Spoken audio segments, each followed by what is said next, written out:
Well, it's been a good day for Punjab. Definitely better than the last day that they had on this ground, but not as good as the first day that they had on this ground. What you talking about, Willis? Well, 195 is what they've ended up on after they were put into bat by Rishabh Pant, and that's where they have reached for the loss of 4 wickets. Big knock by Mayank Agarwal. Good to see him in the runs and had a good keep as well, 69 of 36. Rahul getting the 61, perhaps from the 2020 hangover strike rate of his. Deepak Hooda with some lusty blows along with Shahrukh right at the end. You're watching Cricbuzz live in association with our fantasy partner, My 11 Circle. I'm Gaurav Kapur. With me, Michael Vaughan and Joy Bhattacharjya.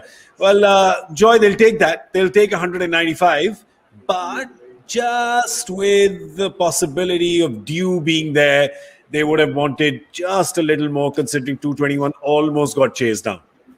Absolutely. This is the kind of total that neither team would be happy with. I mean, Delhi would have said, I would have liked to keep them in 180. And Punjab would have turned around and said, 205, 210 is happening. It's one of those, midway totals, given the start that Punjab had, they should have got that 210. I think they took their foot off the pedal. Michael, do you think that Joy is being Bengali, just dissatisfied? They've got to go, mate. It looks like the first 2 wickets on this venue that were beautiful. It looks exactly the same as those two. It's certainly not sticking in the surface, and we know with the dew, it's probably going to skid on that bit more. I think Prithvi Shaw is going to be the key. If he can bat, I think Delhi will chase it down. If he can't, you've got to fancy that Punjab with 195 should have enough in their armoury to try and make sure that it's at least a close game. But we're going to see some fireworks. I mean, it looks an absolute beauty to play your shots on. Right? I go at the top of the order. I think that's the kind of strike rate you want from your openers. Rahul is a glorious player to watch on the eye. Thought he could have gone for it a little bit sooner. I have to say, I thought he just played a bit too safe. Don't go by the fact that Prithvi Shaw was not fielding to figure whether he's going to come out to bat or not, right? Because you see, Joy did the little eye roll. This has happened before. I mean, don't let that be a parameter there. He probably want to come out and bat here. Remember, it is his home ground, right? Mumbai is his home ground. It's got a lot of runs here, so even if he can hobble out on 1 foot, you're probably going to see him coming out and batting.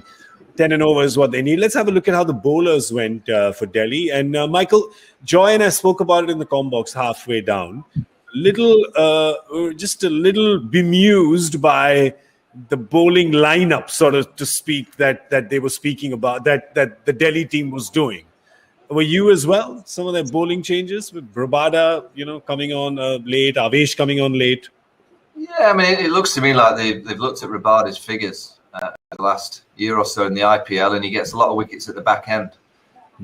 I think he does that because he doesn't bowl at the start. You can read whatever you want from stats and information. Kagiso Rabada is the kind of bowler with Chris Woakes I'd want to be setting the tone for me.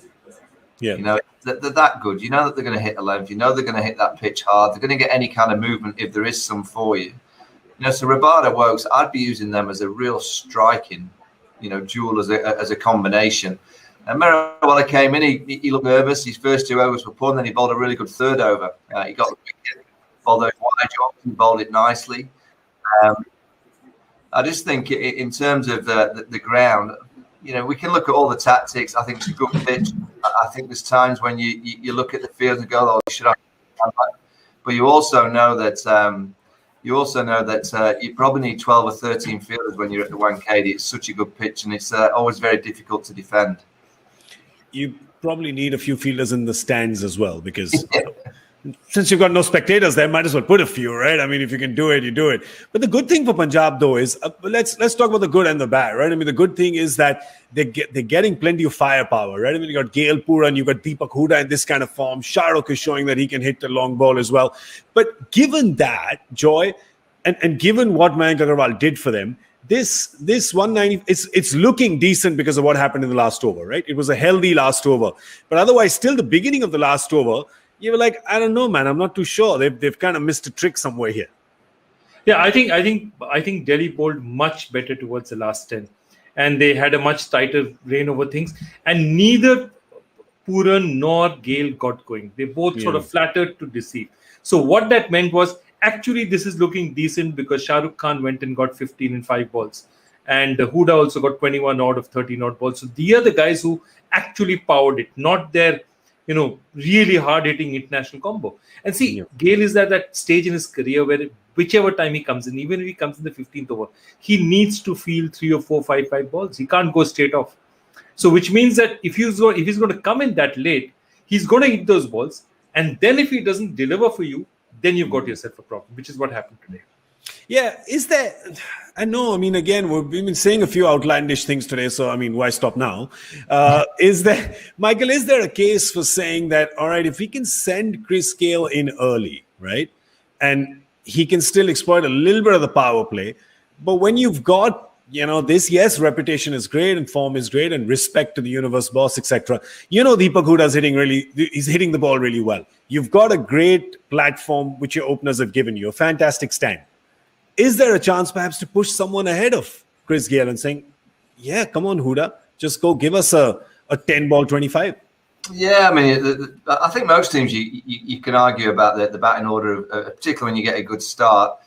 From 94 for naught after 10, on this venue, they should have got over 200. Yeah. Without any question, with that power. And I look at KL Rahul, he's a glorious player, but I just never felt that he went. I never felt that he really wanted to go and be, ultra aggressive today. He just played, he times the ball and he strikes, 61 or 51 balls, and that's decent. It is decent. But I think the 69 off 36 balls from Agarwal is the kind of figures that you should be looking at on this kind of venue. Yeah. I think it is a 150 plus strike rate ground. I think striking at 130 on this kind of venue, I think the opposition would be absolutely delighted with that.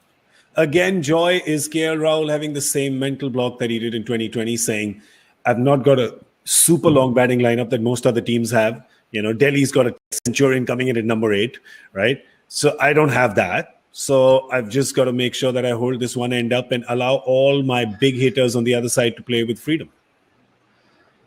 Look, they're not going to play with freedom. Whatever the case, whenever Chris Gayle comes in, he's going to push and prod at the first 4, 5, 6 deliveries. That's an overgone. Then if Chris Gayle gets out, you're under a lot of pressure. So if anything, I can't see it. And when you're the senior guy, you're the guy who's seeing the ball. See, you can't end up facing the number of balls he did and end up with a strike rate of 119. That's not all. Yeah. Not with the number of balls he's faced. If he'd faced 20 balls and he'd end up with 119, I can understand that. Not with the number of balls he faced. And that's something that's going to cost them on this ground. If they lose this match, they will have known that they didn't press the accelerator fast enough at some point in time. At 94 for 0, they should have pressed it harder. 59 for naught in the power play, so 59 for no wickets, and then you go, right, we've got 14 overs to just go. Yeah. Go as hard as we possibly can. And let's see, again, 195, it's certainly defend on the board. It's scoreboard pressure, if you like. But if they lose the game, I think it will come down to the fact that they were just a little bit, particularly KL Rahul, was just a little bit too timid in his mindset.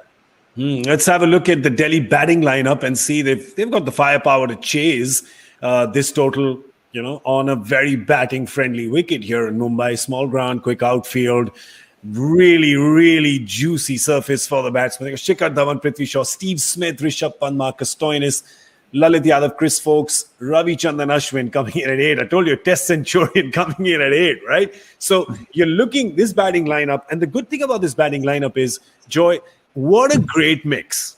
It's got a bit of just about everything. You've got the big hitters, you've got the right, you've got the left, you've got the backstop in Steve Smith who can just stop everything if he has to and make sure that, the experience and weave things around.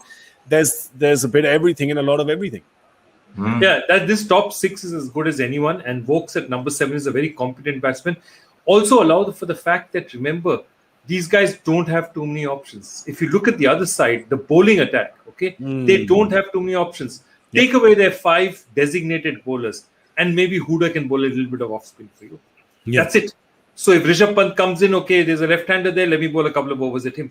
Otherwise, you look at that lineup, there's nobody else who's bowling for you.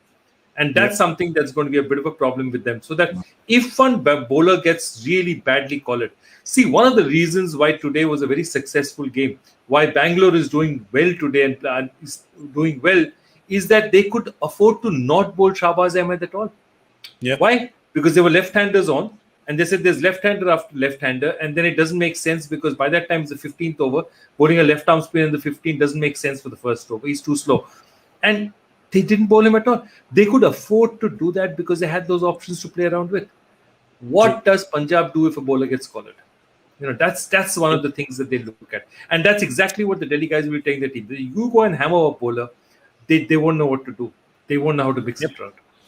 Yep, the lack of options there. Batters don't bowl, bowlers don't bat. We've been talking about this quite a bit. So given that, is 194 enough? Remember, you have to see all performances, all scores in context. There's the ground, there's conditions, there's your position, there's the resources you have for the other discipline. So given that, probably both of you going advantage Delhi? Yeah, I think so. We thought that was the case when they chased down a similar total against Chennai, and I'm going to say exactly the same. I think they'll chase it down. You chase it down. Joy, remember, I just want to remind you, you're having a good day because your guess was 191. They went to 194. So congratulations. My imaginary friends are all clapping for you. Did I say imaginary? Not at all. Sorry. I can believe anything in this day and age. So congratulations, well done. So let's see what your call is. What is it? Is Delhi winning it? Is Delhi winning it? No, I think if Punjab gets a couple of wickets in the first 6, they could win it. They could win it. Wickets in the first 6. How many? Come on, put it on the line. 2. So if Punjab gets 2 Delhi wickets in the power play, they win the game. That's what Joy is saying. Can he retain his crown? His title. Oh, it's all up for grabs now. We're coming for the champ. We're coming. All right, so it's time for my medication, so I'm going to go. We're going to see you at the end of the 10th over with the Cricbuzz Combox. We're going to have a little update for you then, Delhi, with the cheers, of course. Big thank you to Joy Bhattacharjya and Michael Vaughan. Thank you so much for joining us. This was Cricbuzz Live in association with our fantasy partner, My 11 Circle. I'm Gaurav Kapur. We'll see ya, and I bet ya.